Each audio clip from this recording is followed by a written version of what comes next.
you because many of because many of you are already beneficiaries of the previous programs dedicated to Romania-Bulgaria cross-border area. So the first and the most important one, it is the cross-border character and the impact.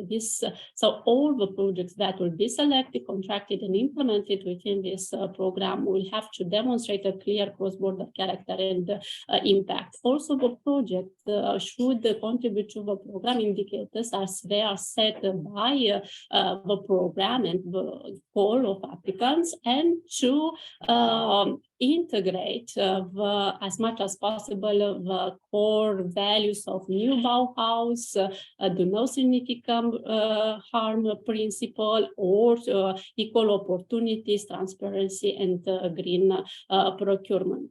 Also, what it is very important is that the projects that will be financed under this priority should be focused also on promoting ecosystem-based approach.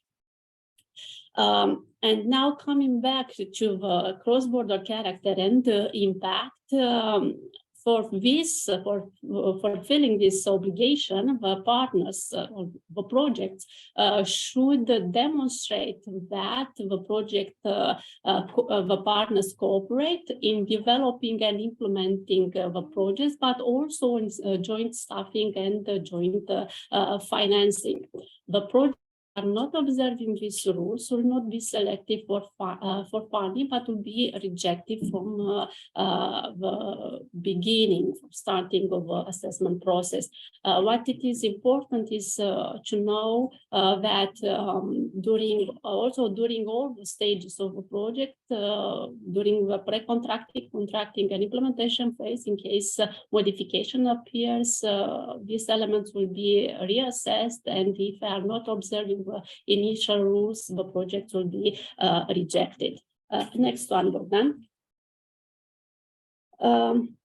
Again, I would like to emphasize the need that when you are developing your application, to focus exactly on an applicant's guide and the rules and provisions, and to observe all the features included there.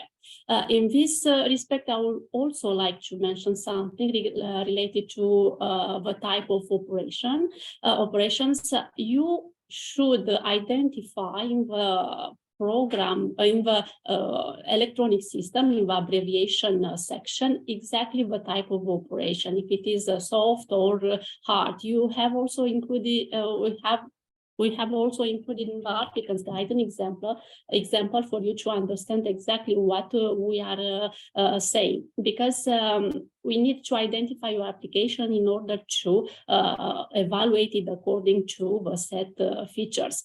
Of course, during the evaluation, in case this project is not clearly identified as part of soft, the assessors will ask you or will identify exactly the type, and they will apply that rules set by the applicant's guideline. So this is my recommendation, to be very careful and to clearly indicate the type of operation of abbreviation section. Also, we are recommending you to observe the thresholds, the financial thresholds for each type of operations. In case your project needs more funding, but the program limits have already been reached, then you should support from your own funding this exceeding amount. But this should be included in the section related to the project summary, where you will clearly identify the amount that will be supported by other funds and not for the program. This will help us later on during the contracting stage and implementation stage. The types of applicants, Bogdan, you can go back. You already know all the rules regarding the applicants, the types of applicants and the rules. You know that, the next slide, please. You know that the applicant should be from, should be national, regional, local bodies, institutional administrations, agencies, or councils, local municipalities, research institutions. Also, regional development agency can apply under this call, NGOs and other types of association and foundations. Also, the offices and the branches of national or regional authorities can, or other types of bodies can act as partners within this call. And in case an institution do not have a legal branch within the area, then the headquarters of that institution could submit, could participate as a partner within a project, but will not be able to act as a lead partner. Next slide, Bogdan. The applicant should be Romanian and Bulgarian legal entities, which are set according to the national legislation applicable to the territory on which they are located. And what is most important, should prove that they are competent in carrying out all the activities of a project. So when you are identifying your partners in your partnership, it is most recommended to you to clearly identify the relevant partners, because you will need to prove that the involvement of that partners, it is necessary for the project, and that partner has the legal competencies to act in that field. Also, what we are recommending to you is to be very careful when you are choosing your partners, because they have to be reliable during all stages of a project developments, starting from the beginning until the end of a project implementation in case a project is selected. So reliable partners is one of the key issue of a successful project. Also, as I've already told you, agencies which or public national institutions that don't have a branch within the area can participate as partners, provided they are essential for the project and they have competencies according to the national legislation for the program area. What it is also important is that in case of investments, the partners should prove that they own the territory, the building where everything will be developed. And it is a mandatory rule for Bulgarian partners in case of infrastructure to carry out all the investments on public property, and they should prove this through documentation when submitting the application. Also, okay, we receive a message, but we'll come back after the presentation to them. Bogdan, next one, please. Applicants outside the program area, as I already told you, can participate in exceptional cases, provided they are observing the rules of the rules set by the applicant's guide, namely that they are competent to carry out the activities in the program area, that they bring added value to a project and they have expertise to implement the project. And as I've already told you, the lead partner cannot be taken up by this kind of applicants.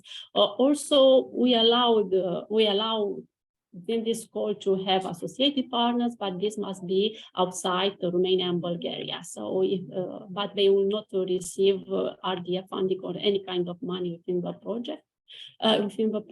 So this is applicable only to partners, associated partners that are needed to implement the project or to carry or to scale up solutions or to take on board different results, outputs and results of the projects. So they can be included in the project, but as associated, must be outside Romania and Bulgaria. Next slide, please. Now we have some rules regarding partnership. We limited the number at maximum partners, and at least one from Romania and Bulgaria partners should be included in the partnership. Also, when you are setting the size of a partnership, you should consider exactly the type of your projects and the responsibility and competencies and the role of each partner. So you don't have to expand the partnership at maximum with 5 partners. You could develop a project or a partnership with less partners, provided they are observing this principle of efficiency of a partnership. Next slide, Bogdan. Types of action, we are not going to insist on this because you have all the types of actions included in the operational program, but also in the applicant's guide. But what I would like to mention is the general types of actions that are envisaged under this call. So we approach activities that are related to climate change adaptation under the specific objective 2.4. Activities that are related to risk management are already tackled by the operation of strategic importance and are not financed under this core. The next slide. Under the 2.7 specific objective, we envisage activities that are targeting protection, restoration, conservation, and the sustainable use of biodiversity and habitats. But also we are targeting the development of green infrastructure and supporting biodiversity. Of course, we are envisaging activities related to pollution. Our main objective is to somehow limit the pollution and to try to reduce all form of pollutions from air, soil, and water.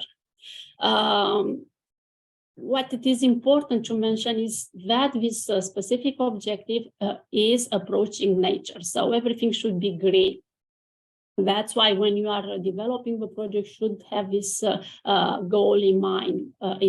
We are trying to protect the nature and biodiversity, and all the measures that we would like to see in your projects are related to green. And most possible to green infrastructure, for example, which is one of our goals, to create green infrastructure in the area dedicated to nature and biodiversity. This is why we have a threshold set in the applicant's guide that, for example, materials, a threshold related to the investments related to urban furniture in the, let's say, urban parks or gardens, which are limited to 20% of the total cost of investment per partner. But also we recommend you, as I told you, that our goal is to create a green region, to use natural materials, because this is mandatory, to use wood, stone,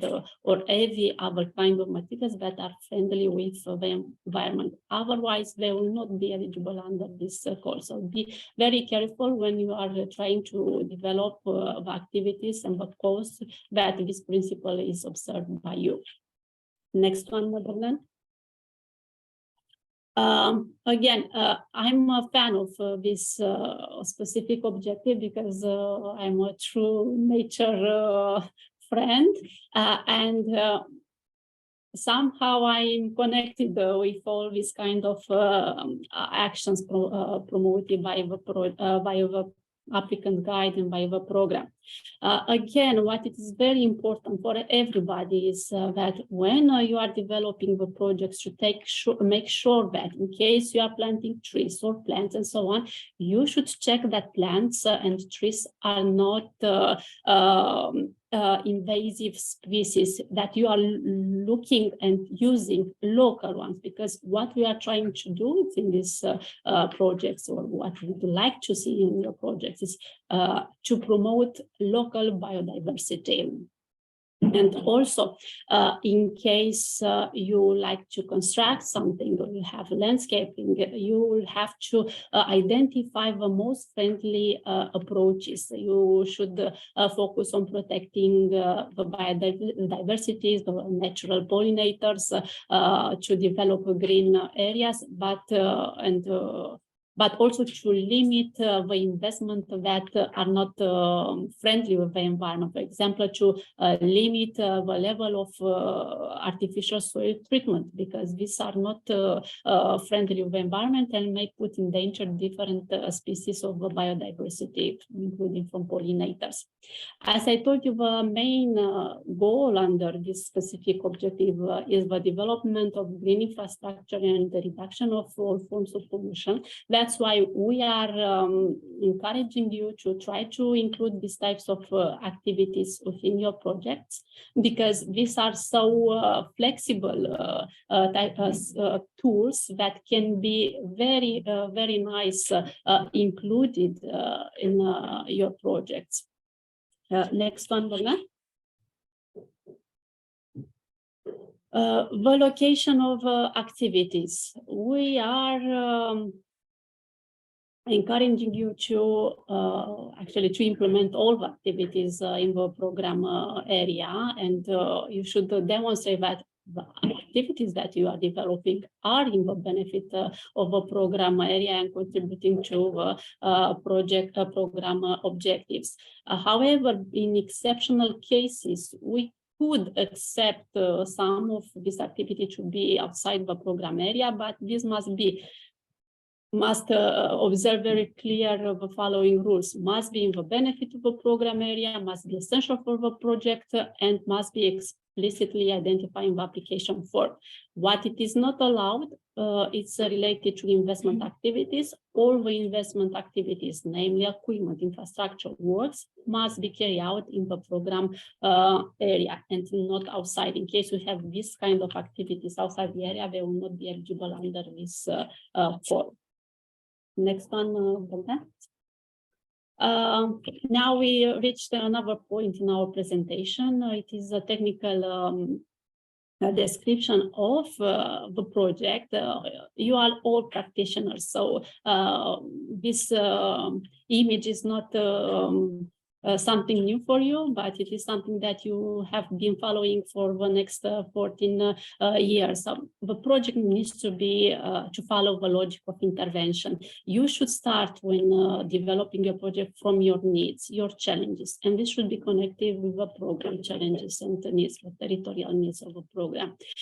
For each need or challenge or for your project, you should identify the main goal and the specific objectives of the project that should be connected with the program objectives. Of course, the specific objectives are reached only through activities which will be included in work packages. Each activities should have deliverables and outputs which must be connected with the program indicators, output indicators. And of course, the project will have results that will contribute to the result indicators of the program related to a specific objective under which the project is submitted. Next one, Bogdan. So this is just a summary of what I've already told you. So for what is very important is for you to think the project as part of a nice story, because you don't want to finance or to develop a project that is not other interventions or other projects. So you should clearly identify the context of your project and the relevance of that project from the territorial point of view, and to see how this project is addressing the program challenges. And also you should try to identify synergies with other projects that have been already implemented by you or by other institutions or bodies acting in the area, but which could contribute in maximizing the impact of your project. And this should be clearly developed in the application form. Also, what it is very important is to mention that the program will finance sustainable and durable projects. So you have to prove that your project is durable, that the results of a project, the outputs and results of a project will be used later on by you or by other institutions. So this is a must for your project. Next one. Bogdan. This is just a picture. It is the synthesis of what I've already mentioned to you. But detailed information will follow also in the next slide. So the next one, Bogdan. As I told you, you have identified your need, you have identified your main goal, you have identified your objective. For each objective, or for you should set a work package, which includes the activities related to that work package. We don't encourage you to have many work packages, but you should limit this work package to a number of 3-4 maximum work packages per project. You should be very careful when you develop activities in order to chain them and to observe a specific of the work package and a specific objective. So for each work package, you will have a specific objective. And in case you will create a new work package, you should identify a new specific objective for that work package. Next one. This is what I've already told you. The specific objective should be concrete, should be simple, and should show you, actually should include the types of activities that are envisaged under that work package and the outputs that will be delivered. What's important for you is to be specified is that the approach on the communication has changed. So for each specific objective, you should identify a specific objective related to communication, and you should identify the target for that communication. But in the next presentation, you will discover more about this topic. So next one, Bogdan. The next one is related to investment. Here, you should list the investment that you envisage to carry out within the work package.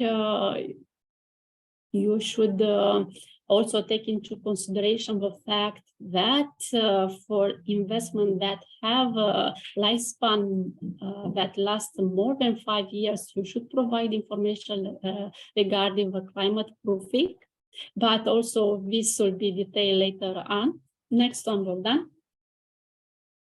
The activities. I've already told you, for the activities, you should identify deliverables that can be related to services or site products, or just to quantify the result, the outcome of an activity, for example, strategy or document, guideline, and so on. We don't recommend you to have many deliverables, but to identify the main deliverables of the activities. And now we have reached to outputs and results. Because your project will need to produce outputs and to have some results. Bogdan, can you go to outputs, please? The outputs are actually the main achievement of the project activities, and the outputs are different from deliverables, and they should be connected with the program output indicators and with the measurement unit. Next one is the results for them. Of course, the outputs will be translated on results. Actually, what will be the outcome of the project. And again, the results of the project should be linked to the program result indicators. So you will have to clearly identify your result indicators and to include your contribution. But the next slide will clarify a little bit this connection and linkage between the project outputs and result and program output and the result indicators. Next one, Bogdan. So you should take a picture of this, a mental picture of this slide, because this is important. We'll discuss in the future events exactly what we are meaning about this slide, but just for now, what it is important for you to know is that the project outputs are related to the program output indicators, and the project results are related to the program result indicators. And next slide. And you should be very careful when you are choosing them, because you will have to observe the same measurement unit as set by the program. In the next slide, you will see the indicators for each specific objective. I will not read them because it is simple. You have it in the applicant's guide in the program. But what's when next on work then I should skip all this here. What it is important for you to know is that you will see in GEMS how easy it is this aspect, but you should every information that you include in application has in background a huge activity, and this related to the project output and the result is one of the key issue of the project because it's based on your activities, what you are thinking, and what you are expecting to achieve. That's why it is very important for you to consider all this and to set realistic targets when you are speaking about your outputs and results.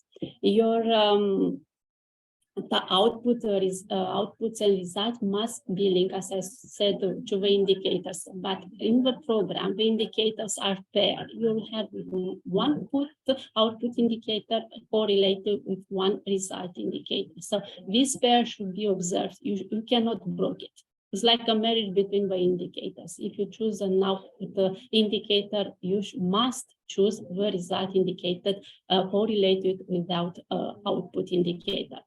So you will have to be very careful to this, but also you should be very careful when you set the target, because as I said, it's very important. You have all the information how to set these targets in the annexes of applicant's guide, in the methodological guide on indicator for each specific objective. There you can find each indicator and what you should do for each of them. What is important is for you to know that you should base your targets on data, and you should justify the source of, identify and justify the source of the data. For example, you should have statistic data, survey, questionnaire, and so on. Because the way you are setting the target, it is the way that you will need to report later on actually the outputs and the results set for each indicator. Also, you should bear in mind the fact that the result indicators, the outputs and result indicators have different time of reporting. Some of them should be reported at the end of a project implementation, and all the outputs must be reported at the end of the implementation period. The result indicators have different types of times of reporting. They can be reported at the end of the project, or within 6 or 1 year from the project completion. But all this data or this information are included in the applicant's guide, because each type of pair of indicators has different reporting conditions. Next one, Bogdan. Okay. So what it is important, again, it is a pair of indicators. This it is related to operations cooperating across border, and the result indicator operation cooperating after the completion of the project. All the objectives of specific objectives of a program have this pair of indicators, but it is a condition. You cannot use this pair of indicators standing alone pair of indicators. In case you are choosing this pair, you should choose another pair of indicators. This is a competitive poll, so you will be in competition with everybody. So it is up to you to develop a high qualitative project in order to be developed. And the way you are approaching the program indicators is one of the most important aspects of a project. That's why we are recommending you to be very clear when you are identifying the indicators, and to choose to contribute to as many program indicators as possible, because depending on the number of pairs that you are choosing for your project, you receive a different scoring. But in case you are including only this pair of indicators, the project will not be selected. The next one. Next one, we're done. And here we've reached actually the end of the presentation. On this slide, you have a mandatory annexes that need to be submitted with the application of application form. These are covered by lump sum, but again, we'll tell information in the next presentation. You should submit all these annexes in a signed electronical, so we will not accept annexes that are issued by the partners, staffing, partners organization in our format, but electronic, but with electronic signature. I will not read this, but in case you have questions, we will ask them. Next one. The next type of annexes are mandatory for the applications, depending on their type, if they are infrastructure or investment projects. So you should consider to have a cost-benefit analysis if the condition, if the project has an economic dimension. You should have stability study in case you have investments, and this should have it should not be more than 1 year. I don't know how to say it old. You should have urban planning permits for Romania, environment agreement, environment impact assessment, project environment impact analysis, and what is more important, the assessment of the impacts of climate change. This is for investments with lifespan of over 5 years. What's important to know for you is that this type of annexes are covered by the program through real costs under the preparation.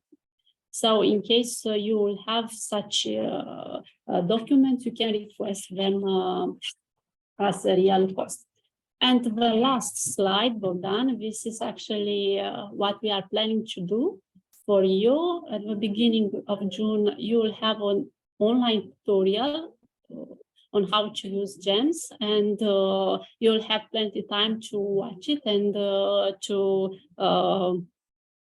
identify questions or unclear issues that you need to clarify them with us. That's why on 12th of June, we will organize an online session for Q&A on GEMS. So here you will have a chance to ask us, and you'll get your answers. That's why before joining the meeting or before starting the meeting, we are recommending you to watch this tutorial because we will not present it as such, but we will answer to your questions. On 4th of June, we'll have an on-site event in Ruse, which will be focused on how to develop projects, and we'll have a forum for partner search. And the same on 28th of June, we'll have online forum for partner search. And for June, it is another, we plan another story for you, but this will be later on published on the program website. You have here the program website where you can find all the information, and the program Facebook. So this is the presentation. I see that we have some raised hands. before starting the questions, because I see Răzvan first of all, we have received, actually, we have received during the registration process some questions, and thank you so much for them. You will receive answers to each of them in writing. We are actually integrating all the questions and the answer. We publish them on the program website. You will see today or tomorrow morning an announcement on the program website and Facebook with a link to the list of parts of the questions that we have received, but this list will be permanently updated with questions. The question you raised during the registration form or you are putting here will also be approach during that list. So this was what I wanted to say for now. Now, if you have questions, please. Okay, my name is Răzvan Pătâng. I'm from the Ministry of Interior. I have two questions, in fact. First, it's related to the indicators. In the applicant guide, we noticed that there are some indicators like RCO 26, which are higher priority indicators. Could you tell us, please, if we contribute to that indicator, we receive more points to the application form, or what's the... We do not hear you.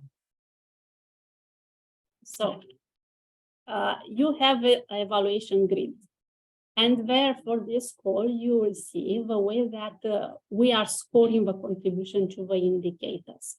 In case you have one pair of indicator, you will receive a scoring. In case you have to receive a higher scoring, in case you contributed to all, you'll have a higher score.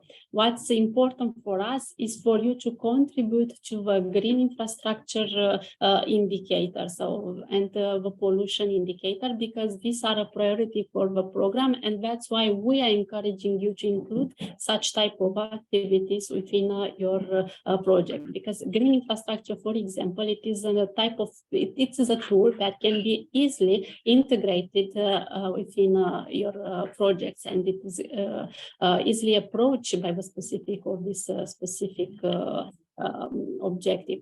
I don't know if I answered to your question. It is too specific, and I have to remember exactly the code of indicators and the definition, but yeah, yes, you did. We will also look through the evaluation grid. And the second question, we like to know if you are planning to do more forum for searching partners. I noticed that you only have one physical event for this, and as we know, finding partners is the first step in elaborating the application form. So I think we would need more physical events regarding this type of meeting. Okay, thank you so much for this question. We'll analyze your proposal. Indeed, you are right. We need many events to facilitate this exchange of knowledge and exchange of partners and ideas. So we look into this proposal, and maybe we'll include it in our future plans for the next 2 months. Thank you. So I don't see any other raised hands. Bogdan, do you see? No, there are no more requests for interventions. Okay, so if we don't have other specific question, then I propose to move on with the next presentation. It is the financial one, I believe.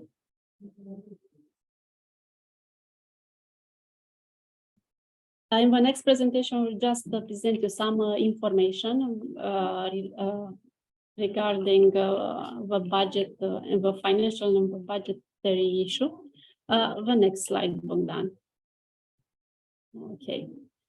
So you know that we are working hard on simplifying the rules for the applicants, partners, and for us. That's why we are planning to use, actually we use simplified cost options.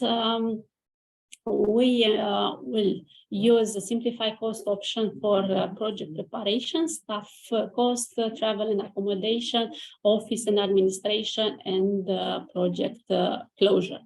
For project preparation, we will allow a lump sum for 40,000 euro, which will be split between partners. So you'll have this opportunity in GEMS to choose to split the amount between all the partners, 2 partners, 1 partner. It's depending on you and depends on your contribution involvement in the preparation of the application form.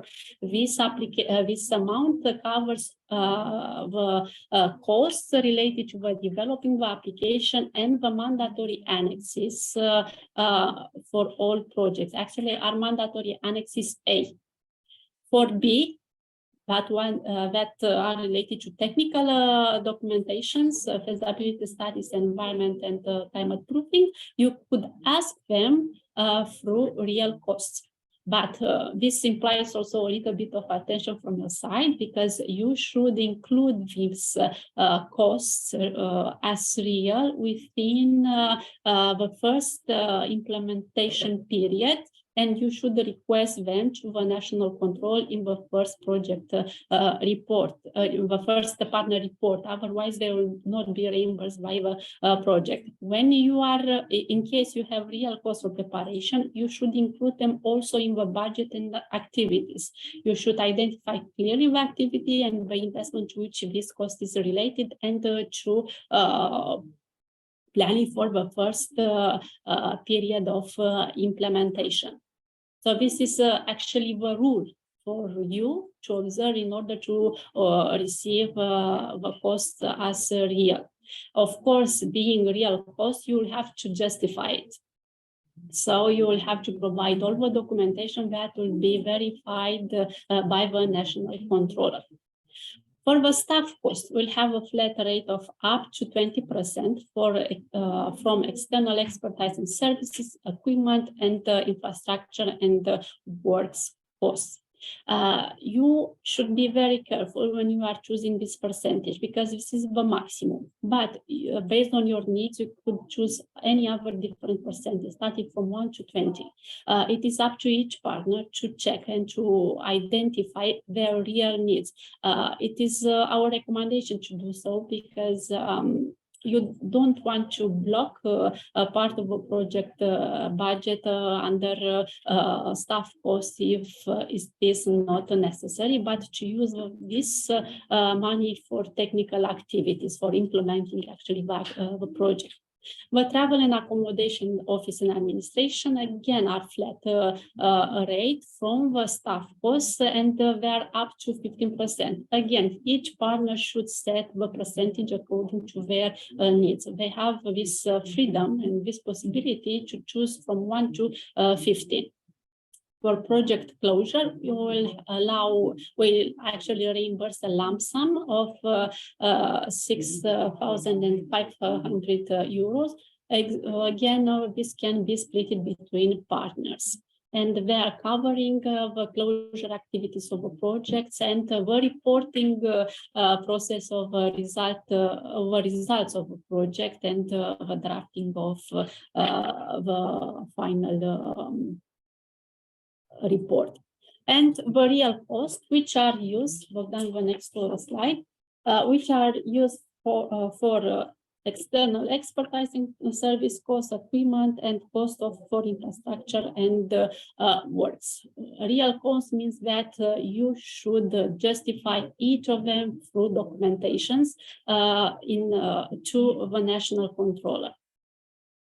All the costs that are based on real should be justified in the application form through 2 offers or an independent evaluation of prices. In case you are not providing this information to us, then the assessor will assess each item and could reduce or deduct from the budget of value in case it is not in line with the price market. In case you provide us a feasibility study or other types of technical documents that justify the price, then it is not necessary to have 2 offers or independent evaluation, because the feasibility costs include this information or other kind of technical documentation. Next one, Bogdan. Here, everybody knows that the ERDF co-financing rate is 80%, and 20% is the national co-financing, which is ensured from the state budget and from own contribution. Own contribution is 2%. Next one. Here is just a picture from GEMS, just for you to see where you have this opportunity to split the flat rates for each project. This is a project created by us. So you can see here where the partner took the decision to use the maximum flat rates. The amounts will be calculated automatically by the system. Next one, Bogdan. And the next one. Okay, here it is. This one here, it is the co-financing table. Here you should include the way that 20% are split between the two financing sources, from the state budget and from the private one, from the own contribution. The first one that you will choose, it is the 2%, which is the first one, and as type of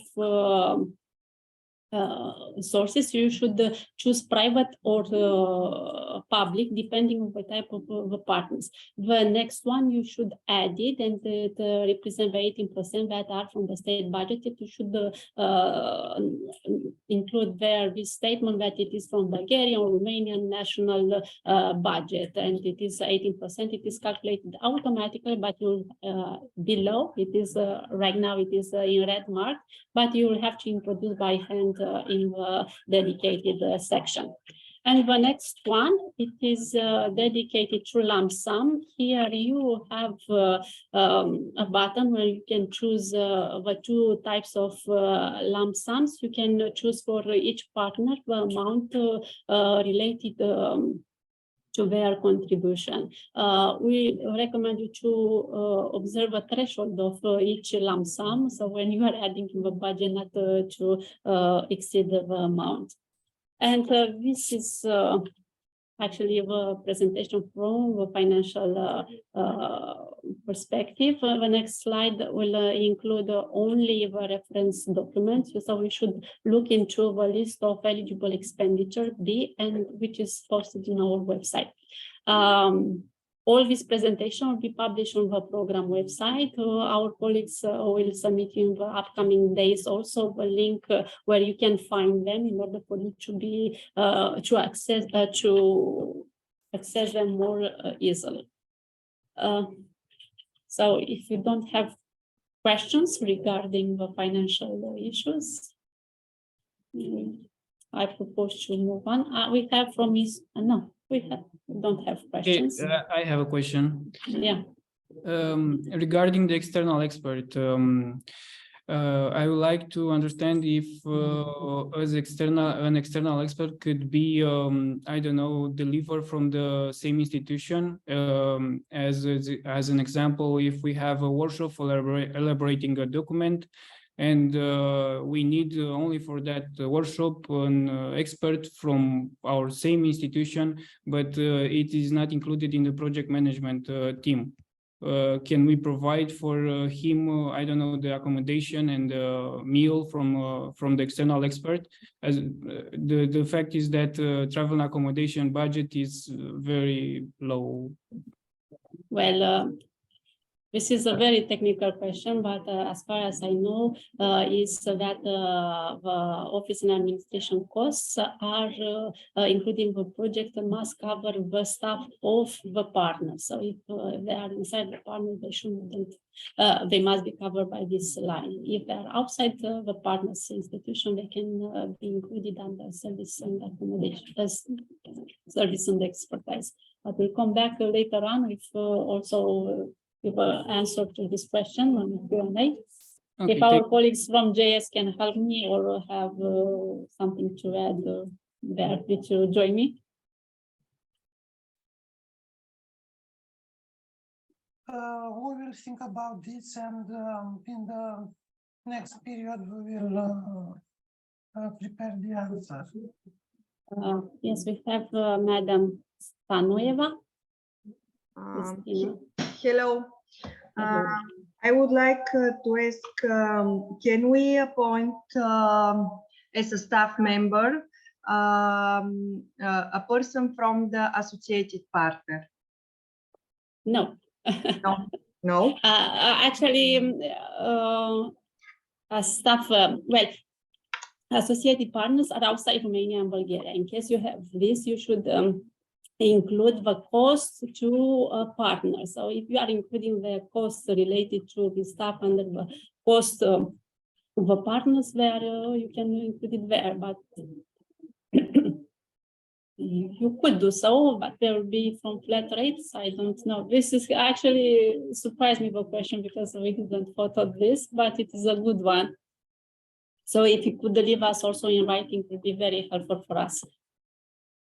But all the costs related to an associated partners must be connected.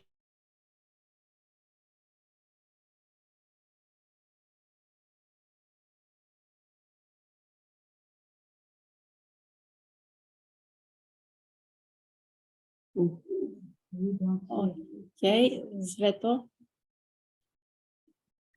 Hello, all of you.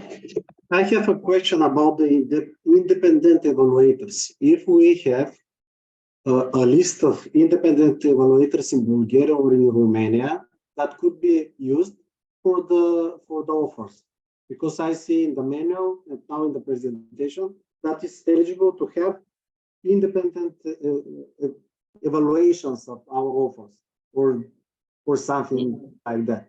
This is my question. How we should proceed with independent evaluation? Who is the independent evaluator? Who can be? Okay.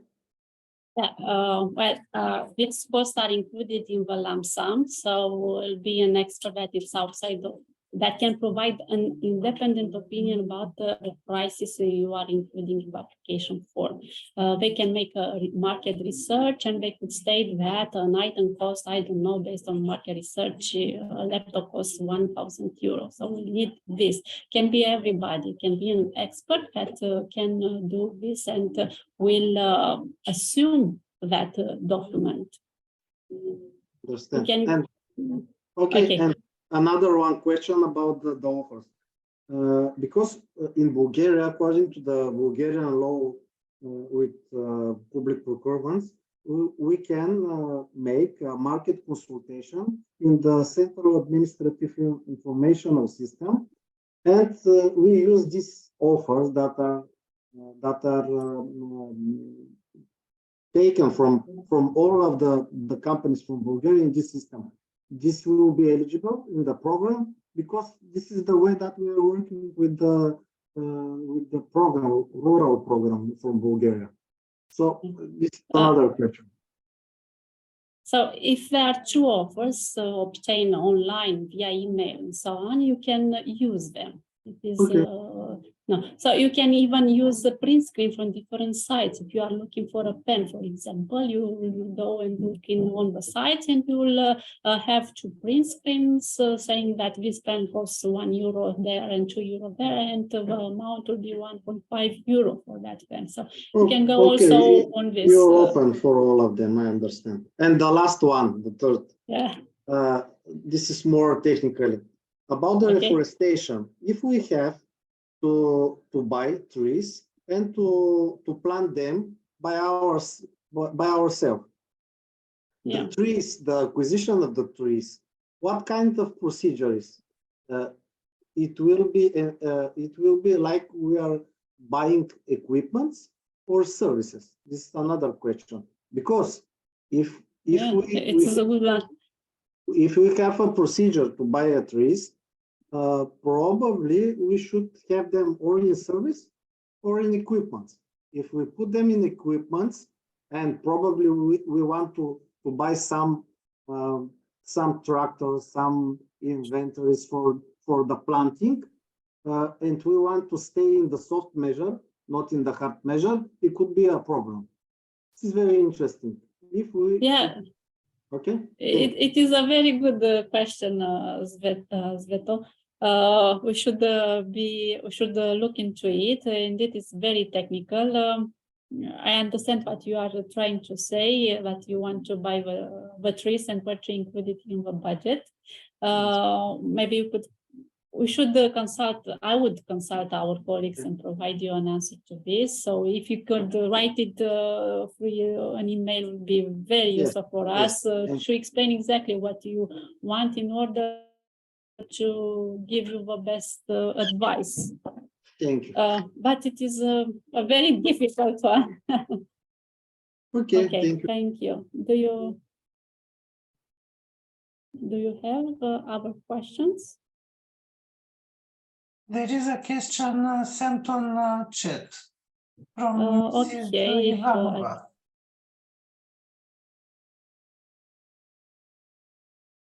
We don't have cost ceiling under this program. So this is a tool that was used in previous program, but now we don't use ceiling list. So you should go and on the market to find a consultant. But here with consultant to manage the project, it is another discussion and it is very difficult to explain it. Actually, you are receiving a flat rate for staff.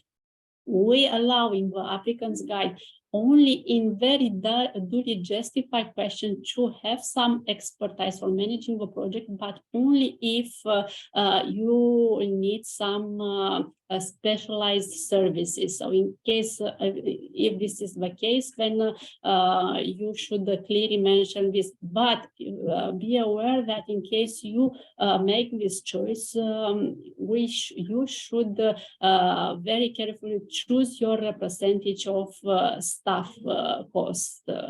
So you should deduct this amount. In case we see something that is unusually high, we could ask you. But as a general rule, we don't encourage you to externalize the team management activities to hire a consultant to manage the project, but to managing yourself, because actually this is the purpose of a cooperation project, for you to try to implement by yourself and jointly with your partners the project. So we don't encourage this, but it will be a duly justified case and be something very specific as a service. You should be prepared to provide all the clarifications that we need.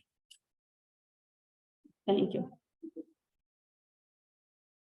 I don't know if we missed another question. If not, if we don't approach them today, I think our colleagues from JS have already copied them and will provide you an answer. Okay, do you have questions or can we move further on with communication? I'll be brief on this.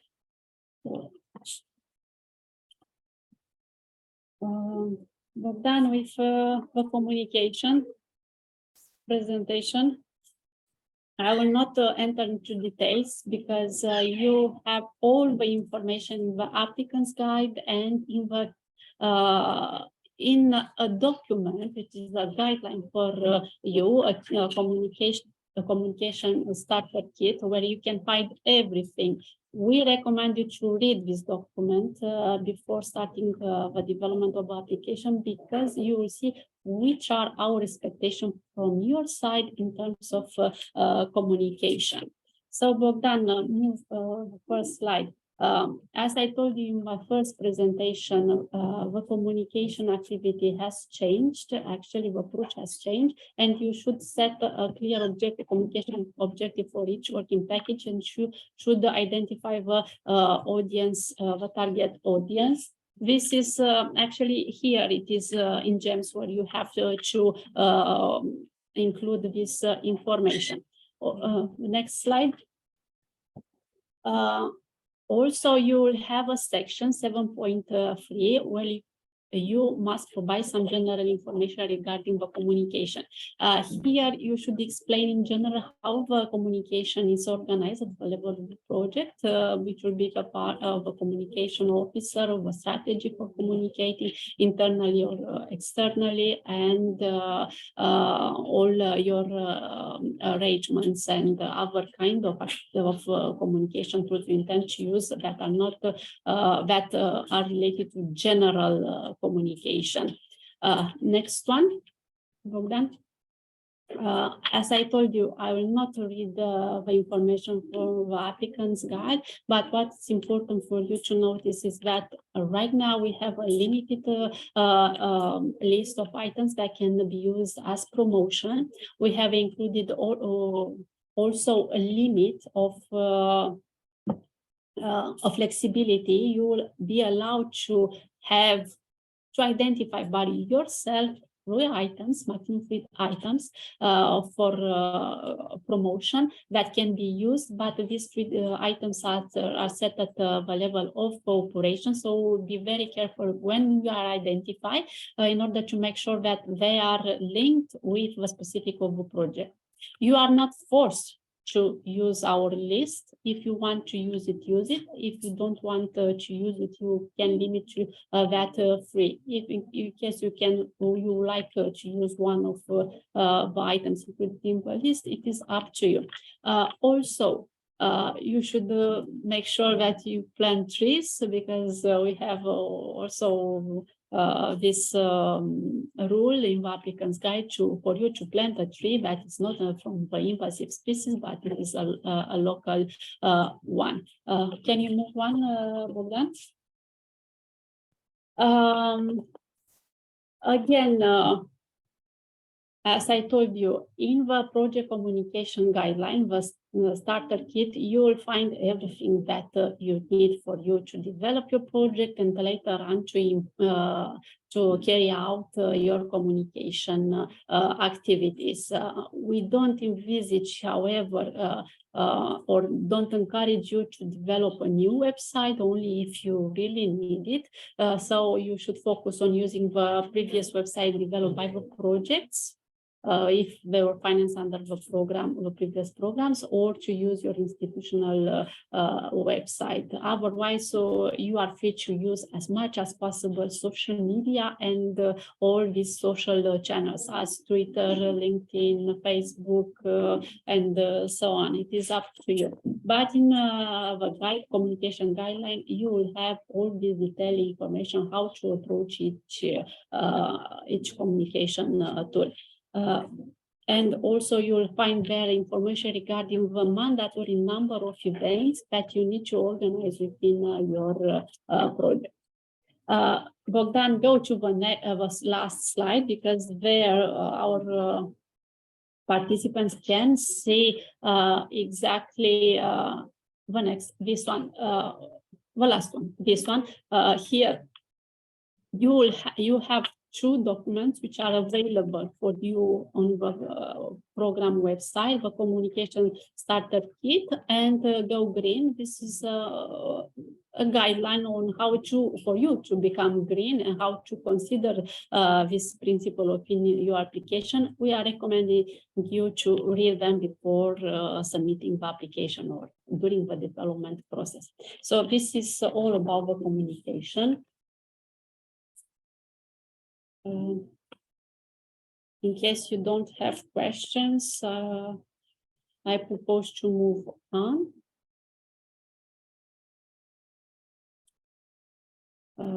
Bogdan, I don't see any hands. Any raise? No, so this is a easy topic. Now, Bogdan, I think we should approach the elephant in the room. Climate proofing.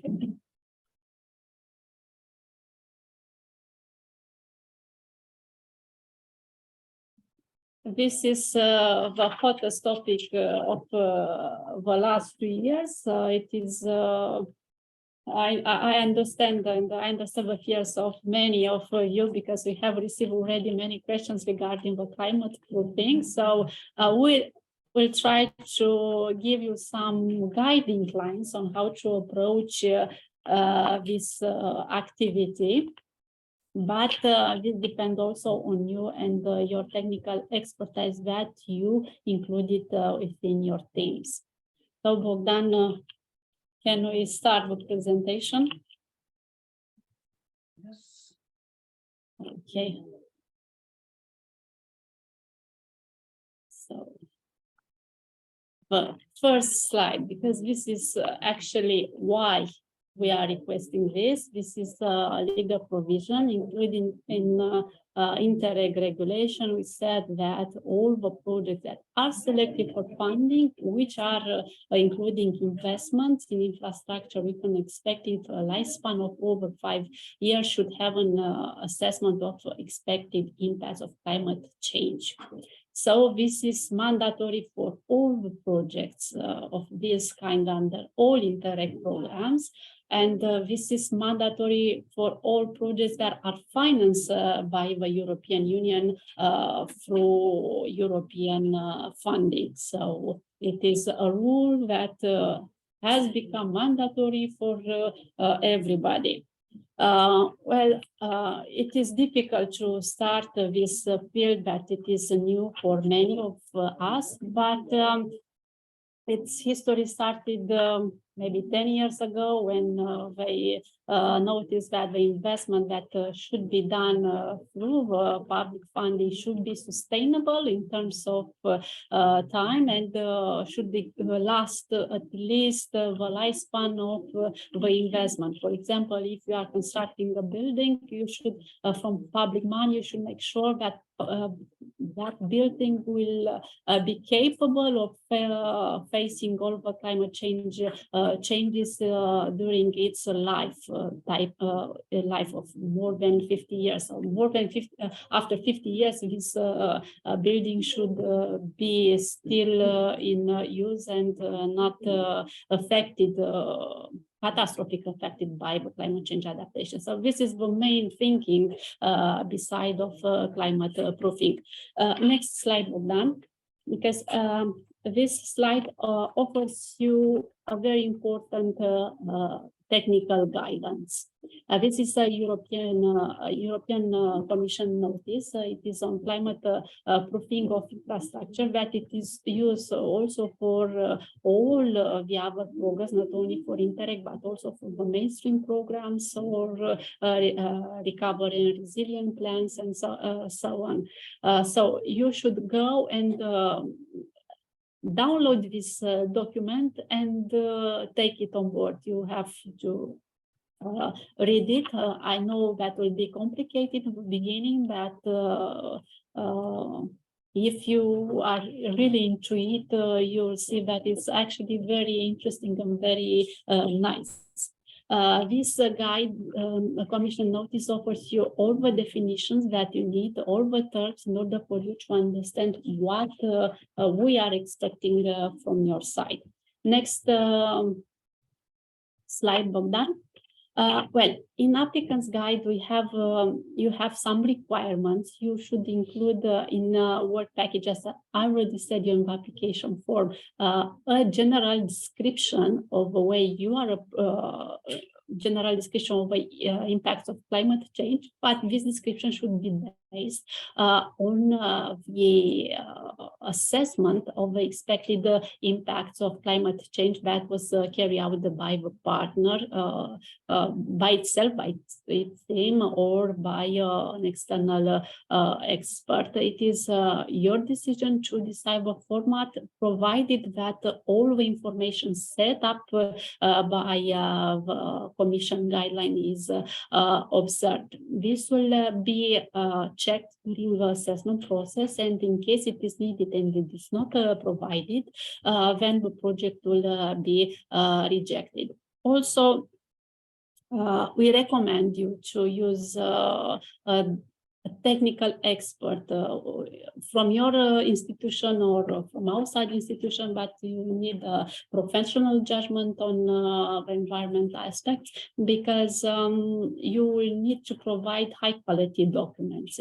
You at this stage, you will not request an independent verification, but if during the assessment process we notice that there are some discrepancies or the information included in the assessment is not reliable, then we could ask you during the assessment process this independent verification. Next slide, Bogdan. Here it's where you should include the general information in GEMS. Next one. So as I told you, in some scientific words, climate proofing, it is a process to prevent infrastructure from being vulnerable to the potential long-term effect of climate change. Next one. Here, I will not read the terms because we are late, and I know that you should get to know them before starting a conversation on the terms, but in the guide, you will receive all these definitions. Next one. Bogdan. Okay. So we have reached to the climate proofing process. Climate proofing process, it is a process that includes two pillars. It is the first one, it is dedicated to mitigation. And this is most related to energy efficiency and carbon footprint. But this pillar is not requested by Interreg projects. Under Interreg projects, we request only pillar 2, which is related to adaptation, climate change adaptation. For each pillar, you have to follow 2 steps. The first step is examination, and based on the results of examination, you should proceed with detailed analysis, only if it is a conclusion of the examination. So, as I said, project partners should include in their project preparation team the needed expertise. As I said, it could be a colleague that has expertise in this field. It could be an external expert that has expertise in environment. And this element should be included in the project starting from the beginning and in the documentation. From the feasibility study, cost analysis, CBA, cost-benefit analysis, if it is the case, or other environmental reports. Next one. Okay, so also what it is important for you to know is that this climate proofing will be followed during the entire stage of the project implementation, starting from the development implementation, in case you have a building, and during the stage of using and operation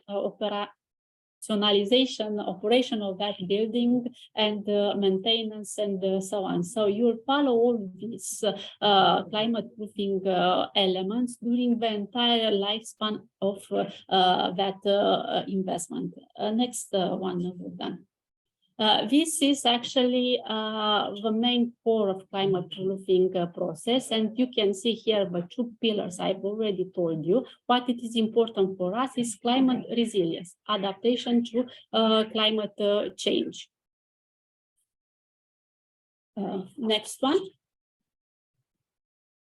So climate resilience has 2 steps. The first one is the screening phase, where you should look into sensitivity, exposure, and vulnerabilities. And in case you find one of these, you should go to a detailed analysis. This is phase 2. And here you should assess the likelihood and the impact of a risk, a hazard. You should identify, appraise, and plan and implement adaptive measures, mitigation measures, you should then follow them, monitor, and you should monitor if the condition has changed and if measures that we identify are still feasible, or you need to readapt your assessment. And then you should verify if the consistency with European or national, regional, or local strategy and plans for adaptation to climate change. And all these elements are part of climate resilience proofing documentation. Next one, Bogdan. So this is again general information on climate resilience, which is actually the main goal of climate resilience, is to ensure an adequate level of resilience of the infrastructure to the impact of climate change over its lifetime, which could include elements, events like floods, droughts, heat waves, fires, storms, and so on, and could include chronicle events such as projected sea level rise and changes in average of precipitation, soil, or air humidity. Next one. Okay, so here you will see the elements that you should consider when you are doing this climate proofing assessment. You should look into temperatures, precipitations, wind, seawater, availability of water, frequency, intensity of storms, floods, and so on. I will not insist on this because all this information, it is included in the guideline. European Commission guideline. Next one. Okay, here it is another information that you should be very careful on how to approach it. It is of what I've already told you about the working lifetime of an investment. So you should consider, the European Commission already set Euro codes, which set the span of types of buildings and investments, and you should check and follow them. For example, the buildings have 50 years of life, or bridges have 100 years. So in case you are right now trying to design an investment in 2023, in case it is a building, you should go with verifying the way that the climate change will change in the 15 years, and should consider this one. Actually, the European Commission recommends us to go over this period because we want to last more than 50 years. So when you are doing this assessment, you should look into projection on long term. So this is just an example of how you should look into it. Now, Bogdan, let's go to some clear information, because I know that it is very, very important for you to know. So the first step, it is adaptation. And here you should carry out for each partner should have this assessment for each investment. This investment will identify the vulnerability to potential risks. And this risk depends on the type of the project and the project location. When I'm saying here project, I'm referring to investment. The phase one consists on sensitivity, exposure to current and future climate changes, and vulnerabilities. So the sensitivity of it is let's say the sensitivity it is related to the type of infrastructure to climate risk, regardless of the location. It depends of its type. For example, if it is a building, you should look into that features building and to say if it is sensitive to climate change, depending on different elements that I will explain you later. When we are speaking about exposure, current and future, we are speaking about the location, the specificity, the territorial specificity of climate of that location. If you want to, for example, build a building in Russe, for example, you should go and to look into all the current and future climate projection of that location to see if the Danube will rise, the level of Danube will rise, so it will be floods in that area. If in 50 years we'll have high precipitations and flooding risk, or we'll have storms, high storms. So this is the way you should approach an investment.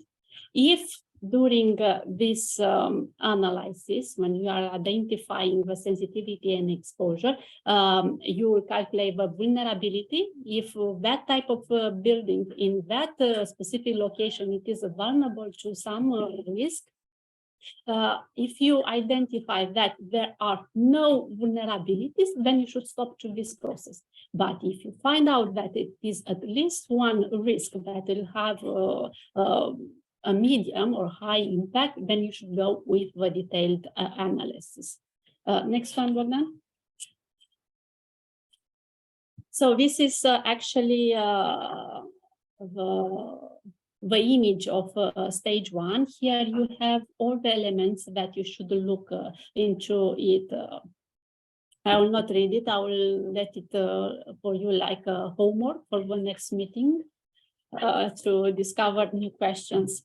Next one, Bogdan. So this is actually the sensitivity analysis. This depends on the type of investment, and here you should look into sensitivity of assets and processes. For example, technical and construction part of the process. You should look at the inputs, energy, water, and other elements that are necessary for the operation of infrastructure. You should look to the outputs of that investment product, market consumer demand, and sensitivity to transport connection and so on, to, even if they are outside of the project. Okay, next one, Bogdan. So this is these are all the elements that you need to consider during the sensitivity analysis. Here you should set a methodology to describe exactly what the scoring means. For example, you could use actually the guide, the European guide proposed high, medium, and low for rating this sensitivity. You should explain what it is a high sensitivity, that, for example, it is a climate event that could have a major impact on asset processes, input, exit, and transport leaks. The average sensitivity and low sensitivity, where the climate has no impact or has a very low or insignificant impact. So you should define these three scales, because you should use them during the entire assessment process. Next one, Bogdan. This is the exposure analysis. This is what I've told you, that depends on the climatic features of the location of the investment. And here you should look into the current climate and the future climate. Current climate, there are historical risk and current data, and you could collect all this information depending on the location from different flood risk maps or different studies and climatic analysis, meteorological plans, and so on. For future climate, you should analyze the projection models for that territory in terms of 10, 20, 15, 50, 100 years, depends on the lifespan, lifetime of the project. Here again, you have this scale of scoring, medium, low, and so on. And the elements you should look into it. You should look to heat, to storm, to flood, to drought. You have all this included in the list. You should go. Some of them will not be applicable to you. For example, at current stage, you don't have hurricanes, but who knows? Maybe the meteorological projection will show out that in the next 30 years. In our program area, in the location of a project, we will have such catastrophic events, and we should be prepared when we are planning our investment and technical features of that investment to face these catastrophic events that may happen. Next one, Bogdan. So this is where some data that can be used for this analysis. You should go to the National Meteorological Agency and to look for data and studies for the exact location of your investment for flood risk management plans and maps. I know that they are available on the dedicated sites of the Ministry of Environment sites or the Environment Agency, river basin management plans, disaster risk management, and so on. And also you have climate change adaptation strategies and our communications on climate change. In the last slide, you will have some links that could help you on identifying the sources of the data that are used by you for this analysis. Next one, Bogdan. The vulnerability. Actually, the vulnerability, it is combination from the sensitivity and the exposure.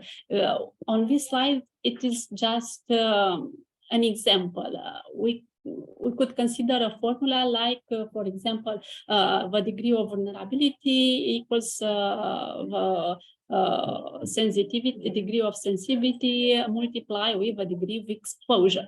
But it is up to you to set the calculation method, because you should explain it and you should use it for the entire assessment, and also you should use it later on during the entire project implementation and operation of the investment, even after 20 years. In case you notice during that evaluation that you need to readjust this evaluation, you should do so in order for you to readapt your mitigation measures. Okay, Bogdan, move on. Okay. So, as I said, the vulnerability analysis will came up with a conclusion. One, it is can conclude that there are no vulnerabilities, or all the vulnerabilities are scaled, classified as low and insignificant, and then you stop with analysis at this stage. Or it can conclude that you have at least one vulnerability that is classified as minimum or high, and then you should go to the details to phase 2. This is the next slide. Okay, as I told you, we are approaching the end of the webinar, but I believe it will be no problem to stay a little bit more. The phase 2, it is the detailed analysis of adaptation to climate change, and here we should consider the probability of that vulnerability to happen, the impact, what impact will have on my infrastructure, my investment, the risk assessment to see exactly, and to identify the adaptation measure. Actually, what should I do in order to avoid happening this, or in order to minimize the impact of that vulnerability. Next one, Bogdan. So this is in a nutshell what a detailed analysis of adaptation looks like. Next one. Okay, the probability will assess the possibility, the likelihood of climate hazard to occur during the lifetime of a project based on the existing statistical data and expert analysis, but also on the work projections. Next one, Bogdan. The impact analysis actually analyzes the consequences for each of the vulnerability in case of livelihood. And here we have insignificant, minor, moderate, major, or catastrophic. Next one. Okay, So what it is important for you, it is to note that you should do the assessment for each of the vulnerability that you have identified in the previous stage. If you have identified that you have a risk, for example, a vulnerability to flooding, you should go and look into detail in flooding. If you saw that we have a vulnerability in, I don't know, in storms, you should go and look in detail on this. So if you have only one, then it will be easy for you to carry on. If you have more than one, then you should approach all of them. Again, it is very important when you are doing this impact analysis to split the period. If you have 50 years, for example, it will be much more easier for you to split this period in shorter periods, because you will have a possibility to adapt your mitigation measures to a specific projection. Because if you have a projection of 20 years, you will know what kind of actions to take. If you have a projection for the next 40 years, it will be easy to readapt them. Next one, Bogdan. Okay, here it is the classical risk matrix that will show you exactly what will happen. Next, Bogdan. And next, no, stay here, because here we go back. This one. Here again, it is a formula that it is just given us an example. You should set your own. You can use it this, or you can have your own one. Here we propose a formula where risk, it is the probability of that risk to be occur multiplied with the impacts of that risk. And this is a risk matrix, the classic one. You will have low, medium, high, and extreme. If you have a low impact, then you know that the mitigation activity measure that you can propose will be quite soft. If they are extreme, then you should go and identify real measures. Next one, Bogdan. Because on this matrix will show you exactly which are the significant climate risks for your investment, and how to manage them in order to reduce them to an acceptable level. So acceptable level, it is where the project, for example, your team will decide if it is acceptable for you or not, if it will be essential for the infrastructure, where the cost of adaptation measures are outweighing the benefits, and in order to avoid them, maybe you should reconsider allocating the investment in order to have it reduced. For example, where you will see that you will have a high temperature with hurricanes and tornadoes and so on. You will look in Valley Coturnu, for example, you will see there that will be a nice weather and so on, which will be much more acceptable as a risk for your investment. So this is what's behind all this climate measures, climate proofing. Okay, and based on this risk, you should consider the adaptation measures. Next one, Bogdan. And here depends on the measure, depending on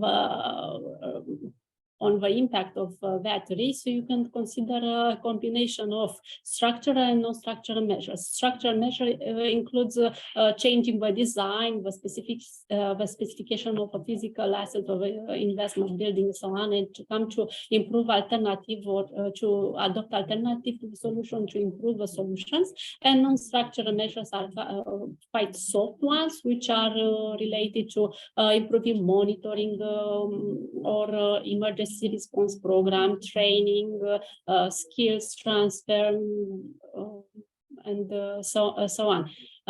Based on this measure that you identify, you should plan them. You should have a monitoring system in place.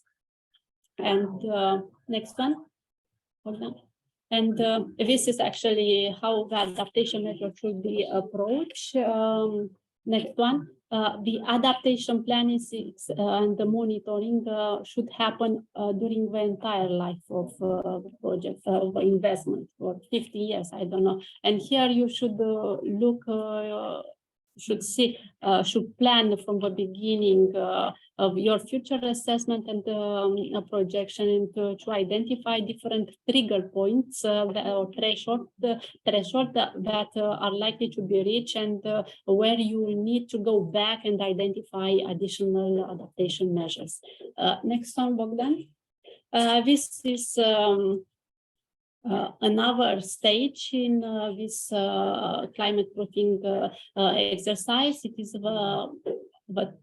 is the stage where you should have a climate proofing documentation, and all the information are included in the European Commission guideline. It is actually Annex B, Section B.2, where they clearly identify the type of information you need to include in this documentation. Next, Bogdan. I will not read all these topics of the documentation. They are mainly related to the location, the contact details. Next one, Bogdan, to the way you have carried out the first part of the process, the screening one, to describe all the components and result of your analysis, to identify the vulnerabilities, to identify the next one. Based on this, vulnerabilities, how you have identified the probability, the impact, and the mitigation measures. Next one. This is what it is very important for you, because this is essential for your assessment. It is the description and of the information that you use, the methodological aspects, and what you are planning to do, and how to include them in our different documentations. Next one, Bogdan. So this is what I've already told you.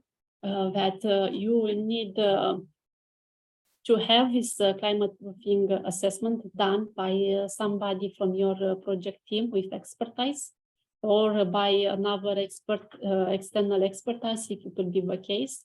You will need to have it for all the investment included in the project. If you have 3 investments, then for each investment you should have this, and you should follow the indication from the Commission notice. You should follow all that sections and types of information that are included there. This should be identified in the annex to the application form. Next one. Here, I let you some reference where you can go and read. These are most important for the projection. You will see how the climate will look in 10, 20, 30, 100 years. There are some maps, GIS maps, where you can identify. But these are not the only information you should count on it. You should go to your local data, because the most accurate information is related to your territory, to the location of your investment. So I know it was a long presentation, and I know that you received a lot of information, that you will have many questions, but if will be the case, please let us know, please submit your questions, and we will do our best to provide support to you in order to fulfill also these requirements set by the regulation. So thank you very much. Do you have questions? I see from, I don't know from who. There are 2 questions on chat. I see one from Sveto. You can use an independent expert, qualified, maybe from the list from your Ministry of Environment, from your agency. We don't have a rule of this, but should be an expert. So if you have a list which provides you all these experts, you should count on them and go and pick one, because you know that it is verified by a reliable source. The next one. Well, we don't have a limit of projects that you can submit, but we have a limit of projects that you can contract. So it will be a limit of 4 projects under implementation. In case you have 4 projects contracted, and our two selected, that will be put it on the reserve list. But we'll come back later on with information on this issue. I don't know. Okay. If a project does not include infrastructure or works, it is not mandatory to provide the certification of a status. But in case you have equipment that needs installation, you should provide it. But if you have a project that it is soft, but still it has an investment on infrastructure, but that it is below a threshold of 50%, you also should have. So you are not obliged to provide this if you don't have any kind of investment on installation of equipment. If you are doing just a study, for example, you will not need documents for certifying the ownership. But if you are installing an equipment or doing some works, then you should provide it. I don't know if there are some other questions. Okay. So that's it from my side. My colleague Daniela will present you briefly some principles. Some principles. Okay, you have a floor then.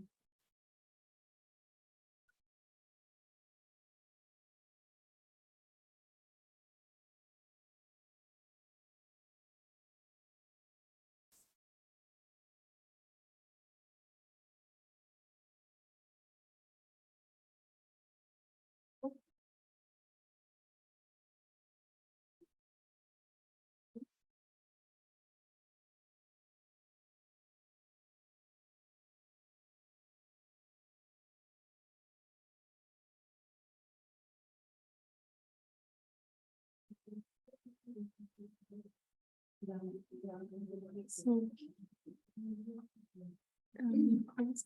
is it break? No. Can you hear me? Hello?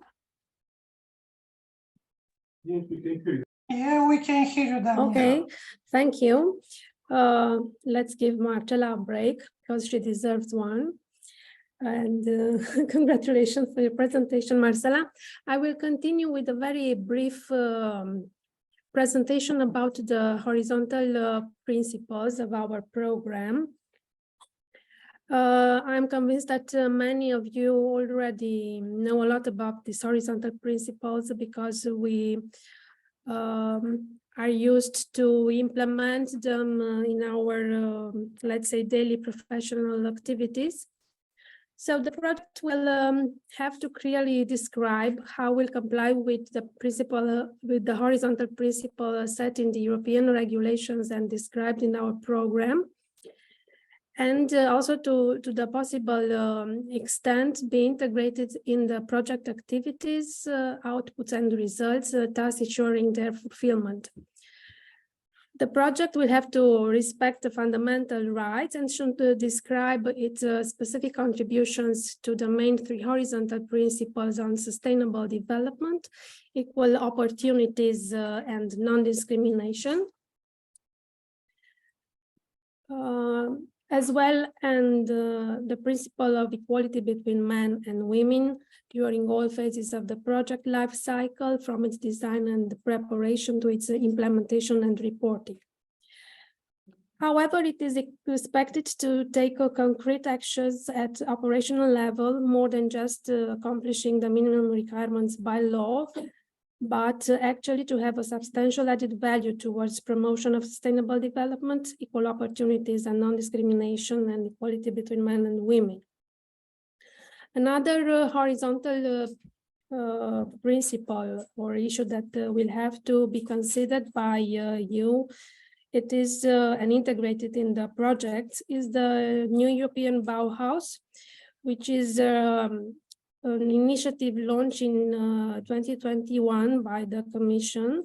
It's an initiative that connects the European Green Deal to the daily lives and living spaces. And it calls on imagining and building together a sustainable and inclusive future that is beautiful for the eyes, for the minds and the souls. Also, you will have to describe the contribution to the European Union strategy for the Danube region, to the European Green Deal and the EU Territorial Agenda 2030, and to detail in the application form with clear indication of the priority area to which the project is contributing. In addition, you will have to explain the contribution and the synergies with the national, the regional, and the local strategies or plans or other strategic documents should be described. In the GEMS, when you will fill in this type of information, you will have to go on the part C, project description, and to fill in the section C2, project relevance and context, when you will fill in the contribution to the Danube River Strategy, to the EU Green Deal, and for the NEB initiative, the New European Bauhaus, and the green procurement aspects will be filled in the section which is called Other. And for the three principles on sustainable development, equal opportunities, and non-discrimination, or the equality between men and women, you will fill in the section C7, which is called project management, at point C, 7.6. On the next few slides, we have some information about each of these horizontal principles. As you know, sustainable development has three dimensions: the environmental one, the economic one, and the social one. Choosing the sustainable way means to commit to preserve and protect the environment from the potential harmful effects of human interventions, and to enforce the safeguard of social, environmental, and climate benefits. So it requires on us to make decisions in a way that the economic, ecological, and social effects of each decision are taken into account. So the project will have to follow an environmental sustainability by design approach. This means that the environmental or broader sustainability considerations effects should be integrated from the beginning into all the activities. So the project will have to specify which possible effects in terms of positive, neutral, or negative we likely have on the environment. By considering aspects such as the water, the soil, the air, the population, the flora and biodiversity, the cultural heritage, and the landscape. When it comes about how project can contribute to sustainable development, we as you could see, introduced into the guidelines some examples about this feature, and you already have them on the slides. I will not go and present them because you will find them easily into the guidelines. What is mandatory in our program is that if you intend to renovate or modernize an existing building or to construct a new building, you must consider the implementation of solutions to improve the energy efficiency, as well as the use of renewable sources of electrical thermal energy. We also give attention to the green procurement. We encourage to practice green procurement, which is defined as a process where the public authorities seek to procure goods, services, or products with a reduced environmental impact throughout their life cycle when compared to goods, services and works with the same primary function that would otherwise be procured. You also have some tips about these in the guidelines, and also some examples of green contracts. Public procurement rules allow for horizontal aspects such as the protection of environment, social considerations, or the enforcement of innovation to be taken into account when purchasing a product, or services, or works. Another horizontal issue which will have to be considered is the do no significant harm is a principle defined by Article 17 of the Taxonomy Regulation, which defines this principle for the 6 environmental objectives: the climate change mitigation, climate change adaptation, sustainable use and protection of water, marine resources, the circular economy, including waste prevention and recycling, pollution prevention and control, and protection and restoration of biodiversity and ecosystems.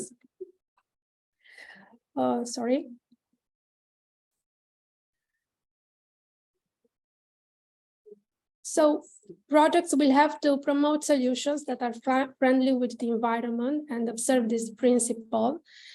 There is an annex to the guideline, Annex I, where you will find the adaptation measures that are mandatory for all the projects. Therefore, before you will design the project, you are invited to check these adaptation measures, to identify the specific objective and the priority under the project will be submitted, and to take them into consideration when you will develop the application, and to include the elements in the descriptive sections of the application form. Also, another important horizontal principle is the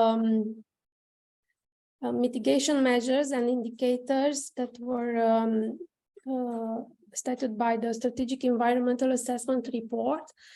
When you will develop the project, you will have to follow these measures and the monitoring indicators proposed. All these are listed in the annex to the applicant's guide. You will have to identify the corresponding type of action approach by your project, and to check the avoidance and reduction measures proposed to be considered during the project implementation. And when developing the project, you will consider these measures and include them into the activities. You will check the SEA indicators you have to report after the project implementation and plan the way you will approach them, and also to check the specific requirements set by the national competent authorities. So you are invited to consult this Annex E, SEA mitigation measures and indicators and other environmental aspects, which is annexed to the applicant's guide. The new European Bauhaus is one of our program main horizontal issue. This initiative promotes a new lifestyle where sustainability matches style, accelerating the green transition in various sectors of the economy, such as construction or furniture, and in the society, as well as other areas in our daily life. It has 3 core inseparable values. It's about the sustainability, and it is understood as the environmental sustainability, the aesthetics, and the inclusion. These are the three values which guide the new European Bauhaus initiative. To To better understand what are the characteristics and the features of a NABISH project, we recommend you to check the new European Bauhaus Compass, which is a guiding framework for the decision and project makers who wish to apply the new European Bauhaus initiatives and principles. And you will find in this guiding framework what does it mean, each of these value, and how they are interpreted in levels of ambition, and also which are the core principles that define a NAB way of working. On the next slides, we put some helpful information about each of these values, but I will not go through it. Also, you will find possible guiding question for each of them, which are very useful to be approached when you will design your project.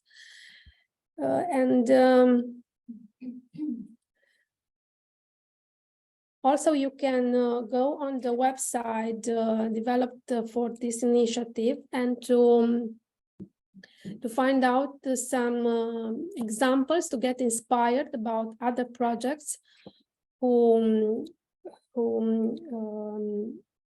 let's say, already have developed this initiative in their projects. Other two principles which have to be described and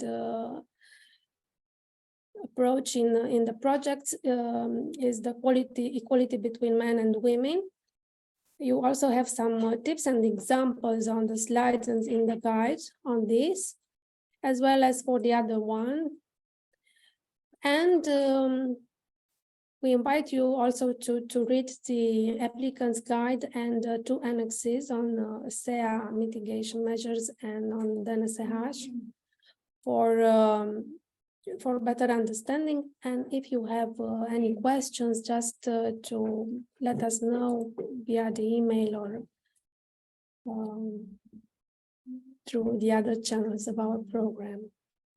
Thank you.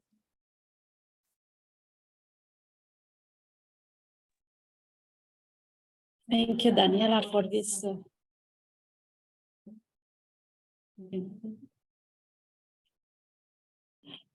For this very nice presentation. Just a moment.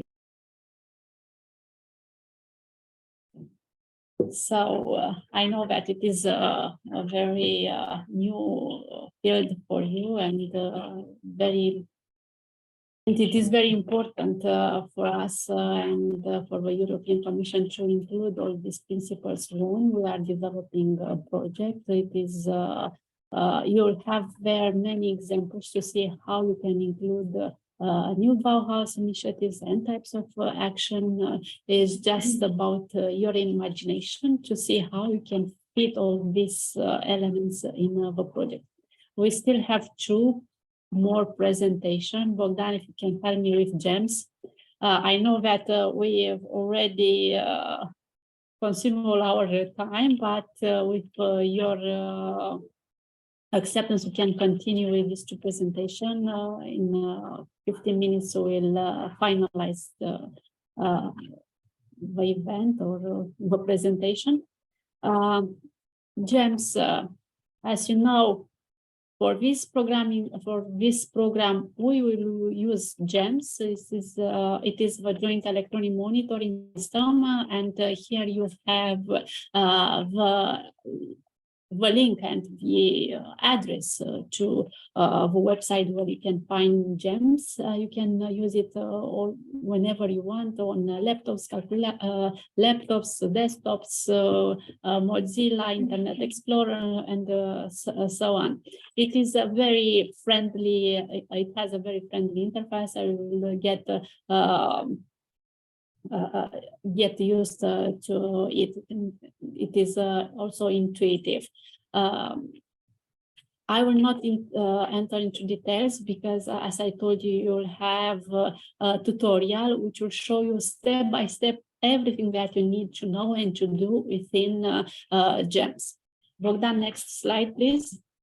So here, as I told you, this is the deadline for submitting your applications. You just have to identify your call. Your call, it is open call 2, open call for operation under PO 2. You will go there and you'll press apply. What's important, again, I know that I use a lot this word, it's that we are on your side. We provide your technical support. So for every problem that you may face during this process, you can contact us at our help desk, or my colleagues from the managing authority and our colleagues from JS can provide you when needed support. We don't recommend you to postpone the submission process until the last day of the call, because the system will be overloaded with so many submissions and applications, and we don't want you to miss the opportunity of submitting in the deadline. The call will be automatically closed at 12 noon. So please make sure that you submit in due time your application. Don't wait until the last moment. Next one, Bogdan. This is the way that the application looks in the system. You have also an offline format where you can find each section described and with indication what to fill in and what we are expecting from your side to find in that sections. Next one. Okay.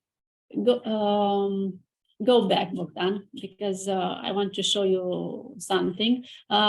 You should be very careful. You should fill in all the sections as they are included in the system. But at the end of a process, before submitting the application, you will have a button there which will be run pre-submission check, which will red flagging you the possible mistakes and errors that you have included in the application. You should go back and solve all these red flags between submitting the information.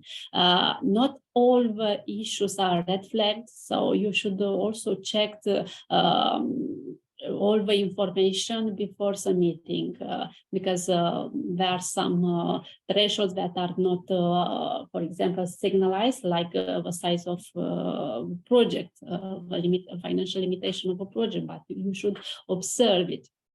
Next one, Bogdan. Here are just some indication.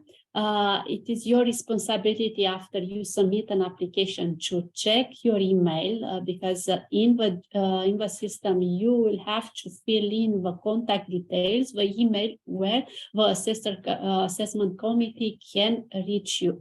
And the entire communication will be carried out through that email, which is under the responsibility of the lead partner. The lead partner will contact each partner in order to request contributions or to consult in different issues. This email shall be used during the assessment process and during the pre-contracting phase. So you should be very careful to follow and to stay with to check your mail every day or several times during the days, because immediately after the submission phase is completed, we'll start the assessment process, and you may find requests from the program structures. Next one.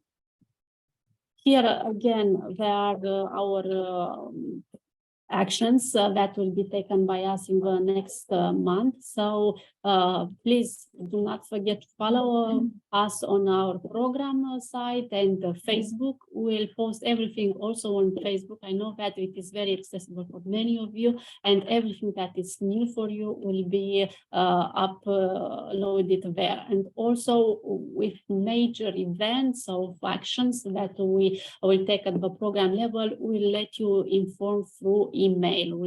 Our boyfriend JS will send you a notice that, for example, this tutorial was uploaded.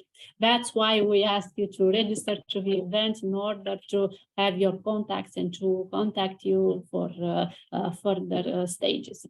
So that's it for this presentation. Next one, Bogdan, with assessment.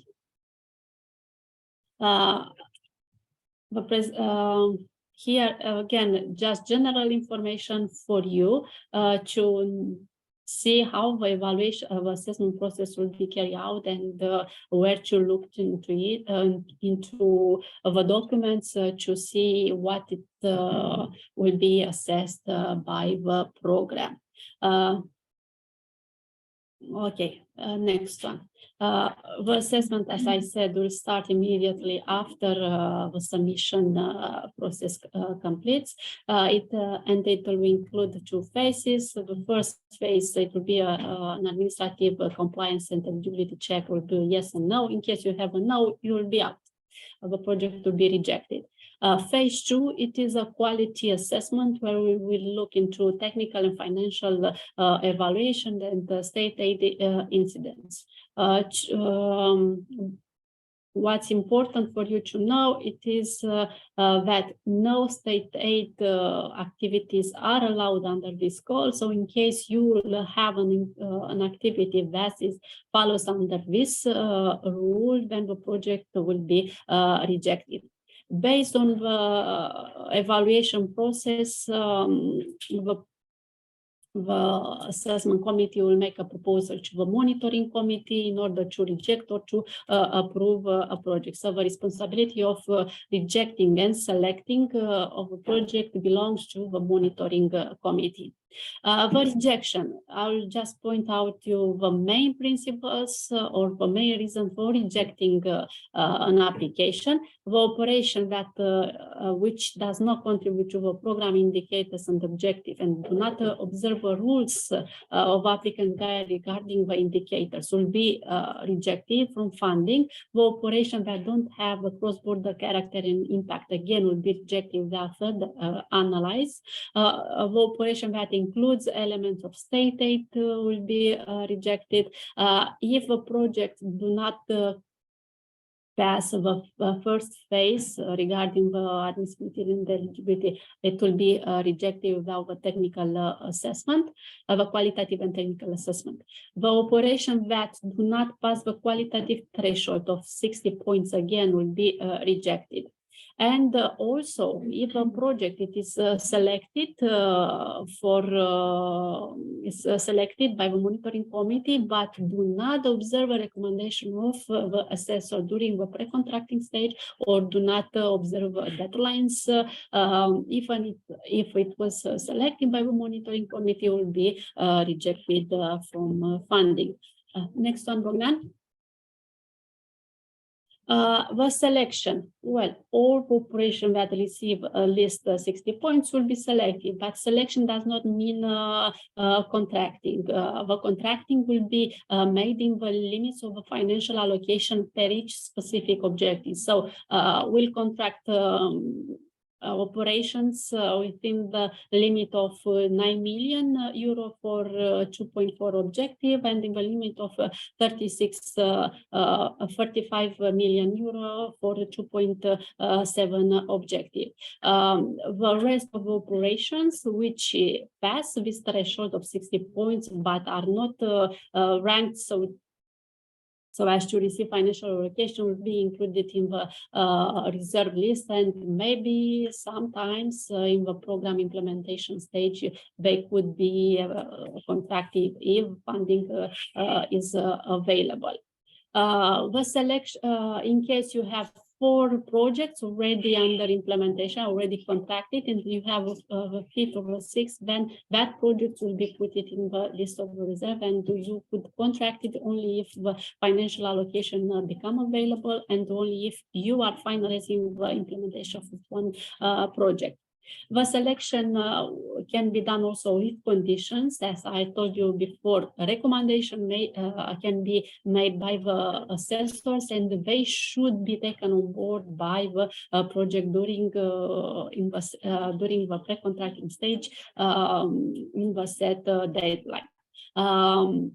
We have a bonus of a high qualitative project that receive 85 points, which will go directly for selection to the monitoring committee. Next, Bogdan. Here you have the annex evaluation grids. You will see all the criteria that will be used during the assessment process, and you will see the way that the points will be granted. And this is available on our program website. So thank you so much. I know we had some problem at the beginning of the meeting. We apologize for this, but even in institution as a ministry can face sometimes such difficulties. Fortunately, we made it. So thank you very much for your attention. And if you have questions, we are here. I see one with a PPT. All the PPT of the presentations will be published on the program website. You will receive a mail from our colleagues from JS with the link to get familiarized with the section where we will upload all the information or other kind of materials that will be developed by the program structure and all the tutorials. And the list of Q&A will be also published there. It is on our program website, interreg.rodg.eu, under the section How to Apply. There you will find all these informative documents, but we'll also reach to you via email pointing out this information. Restriction. It is. We have another question. The projects, it is the limit of 4 projects is set at the limit of the program. So you can submit as many projects as you want, but during the implementation, you cannot have more than 4 at the same time. Immediately as you finalize the project, you could start the implementation of a new one, the contracting and implementation of a new one, provided that financial allocations are available. Okay. Do you have, this is at the level of partner and lead partner, so we should count it at their level. Bogdan, do you see any hands raised? Yes, there is a new question on chat sent by Mrs. Elița Maramova. It's that with a number of 4. It's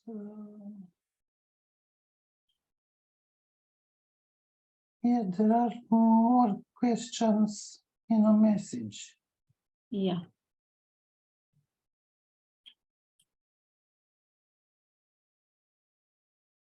Partner means lead partner and project partner. So all of them are partners.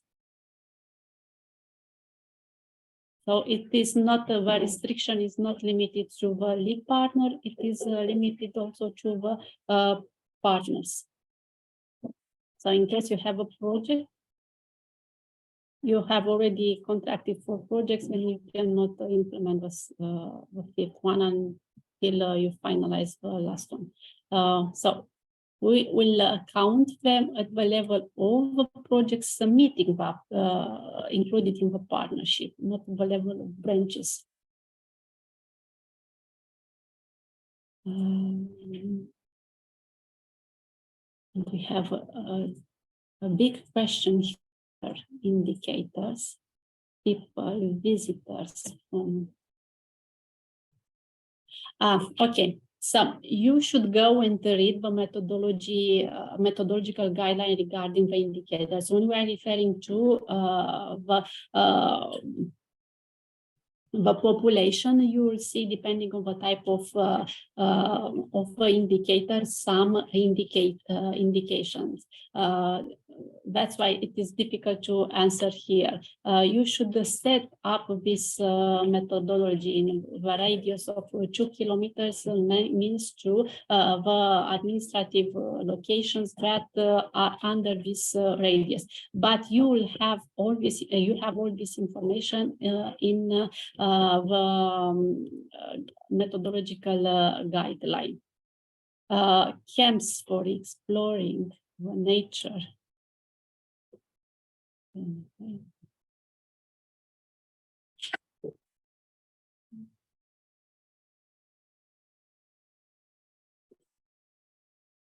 Well, as I told you, the objective, the main goal of this objective is related to nature protection. We don't count tourists here.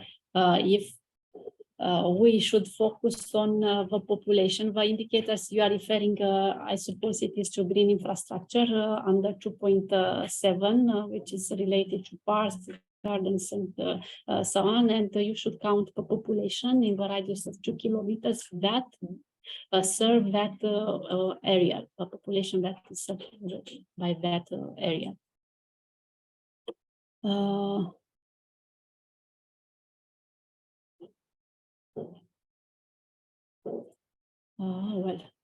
We have here information actually that James failed. There is a James fail in this moment. There is a fail in the system all the time when I try to access. Charlie dropped me out. Okay, thank you very much for let us know this. We'll contact our technical experts and discuss with them if there this situation, to see if this is generated by our servers or and if it is to find a solution to eliminate it. Do you have any other questions? Bogdan, I suppose that all these questions from chat are already saved by our colleagues, and could also provide an answer in Q&A in the upcoming days. In the coming days, yes, we will. All Yes. these questions will be transferred in the list of questions and answers. We recommend you to read the Q&A list because there are many questions there. We receive a few of them already answered, and you received an email, a personal email at your request, but all these questions will be included all the time in the Q&A. And before submitting a question, please read that list, because maybe somebody else asked us the same thing and you'll find the answer there. And also, you should check the list, because sometimes you could find solutions to different issues that you may face during the project development stage, or approach or solutions. So it will be like an inspirational material for you. So do not hesitate to read it all the time. It will be at least one per week. You could go and check if it is updated or not. Just to add a little clarification, the types of the questions, all the types will be posted. If there will be a similar question, of course, it will be not added on the list, because, you know, the type being the same is already on the list. But we'll let you know that you can find the answer at the question. Yeah, of course. So you'll have all course. the information. So.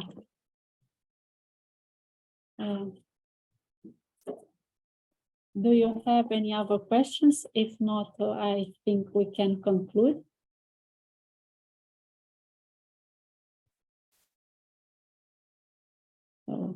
Thank you very much for joining us in this event. We are looking forward to meet you in person in Ruse and online in our next events.